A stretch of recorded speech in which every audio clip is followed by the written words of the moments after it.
Today I'm going to show you what it's like to drive a first generation Lamborghini Gallardo. Open it up. This car is actually pretty difficult to get in and out of, especially compared to some of the newer supercars.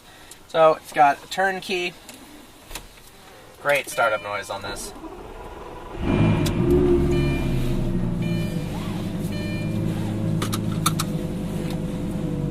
You'll notice I've got a passenger that's a girl. He's actually come equipped with one of those.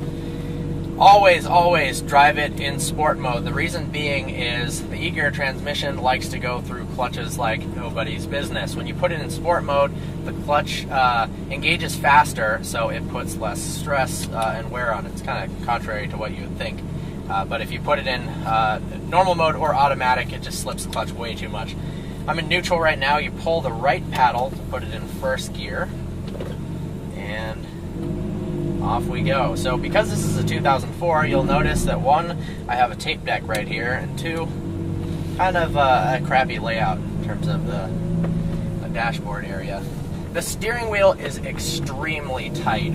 It's looser on the LP560s and even looser still on the new generation Huracan. In terms of driving around town, well, this car is not very good at it. So I wanted to make a video a bit more based on around town driving, because there's plenty of information about how great this car is out on back roads and on highway stretches. One of the most noticeable things about the car in terms of driving around town is that in order to save clutch life, yet again, as you can see, this is a reoccurring issue, is you have to put the car in neutral when you come to a stop. So I'm coming up out here to the edge of this driveway, and when I come to a stop, you pull both paddles to put the car into neutral, and then I'll hit the brakes here. The reason is if you leave it in first gear, it puts unnecessary wear on the clutch. So then you pull the right paddle, and you're off again. You don't give it very much gas to start. If you give it too much gas, the car jerks pretty violently back and forth. Turning radius, terrible. I've never driven a cruise ship, but it's probably similar to that. The car does take a while to warm up, actually. So if you're doing shorter drives or just a quick commute to work or something like that, if you were to drive your Lamborghini to work, the car isn't quite up to operating temperature, so you've got to wait a little bit before you can do some spirited runs. That's what this car is all about. You roll down the windows, naturally aspirated V10, sounds absolutely incredible. This car has no mufflers. I've got tints on this car, so as far as visibility at night, it's not the absolute best. 35% in the front, 20s on the side. When you shift at lower RPMs with less gas, the shifts are relatively smooth. But the more gas you give it, and the higher revs that you shift at, the car punches you in the back at a more and more intense degree. Even in sport mode and not in automatic, where you have to upshift the car yourself. If you run into red line 8250 and you don't pull an upshift, the car will bounce off the rev limiter. But when you're doing downshifts, when you're coming to a stop, the car will actually shift down itself.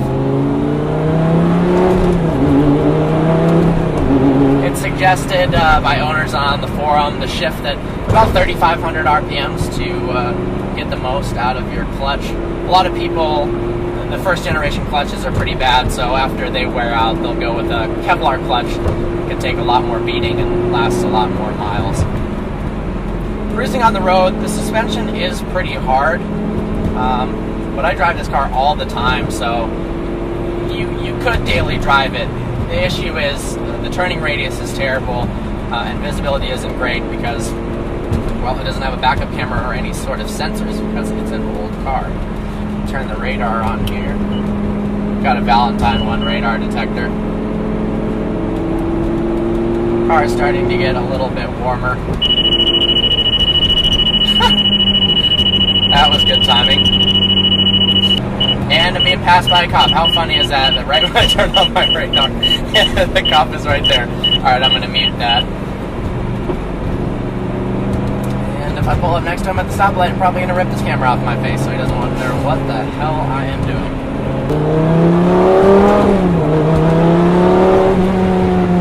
The first generation Gallardos have some of the best sounding V10s ever made. It actually sounds better than the 5.2 liter V10s in the LP560s because they made a change to the firing order in the model that came out in 2009. I'll roll down the window a bit.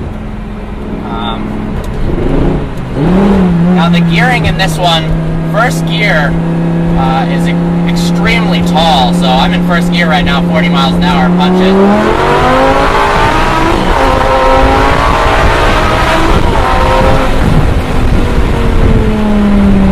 The shifts in this car is probably what I love most about it, the shifts and the sound. When you shift at redline, it absolutely thrashes you back into your seat. It's some drama that's lost in the newer generation, the Huracan, which has a double clutch transmission. There's no denying that it's a better transmission. It shifts faster, 0 to 60 times are improved and all that, but in terms of excitement factor, there's something about being thrown back into your seat when the shifts happen. Just downshifts in this car. It's absolutely incredible.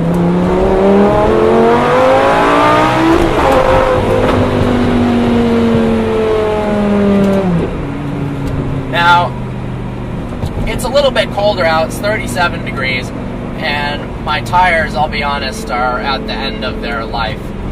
What's impressive about this car is even 37 degrees with pretty much completely bald Pirelli P0s on it, it does still hook up at full throttle. If it gets a little colder in first gear, it can start sliding, but if you've got fresh meat on it, Michelin Pilot Super Sport, something like that, the car hooks at any RPM. And to me, it makes it a little more fun. It's more reliable acceleration. You know what you're going to get, and you don't have to worry about spinning the tires. Although there is something to be said about having a little bit more drama in that regard. On the Huracan, if you put it in Corsa mode, it does start to spin the tires at higher RPMs. When you drive this car, you would obviously expect it, but it does get a lot of attention. And it's good and bad. It makes my day when you know, a young kid runs up and says, "Mom, Dad, look at that, it's a Lamborghini," and points at the car and wants to take a picture of it. That's awesome. That's one of the best parts about owning this car. But the other end of the stick is that people will drive like absolute idiots around you, trying to take pictures and whatnot. My favorite thing is when people try to take pictures of you and also not be seen at the same time, like they're afraid that it's not okay that they're taking pictures, and they do it kind of stealthy. I think that's funny. And sometimes if someone's behind me taking a picture of the car, I'll roll down my window and take a picture of them. They get a kick out of that. In terms of space in the Gallardo, it's actually pretty roomy.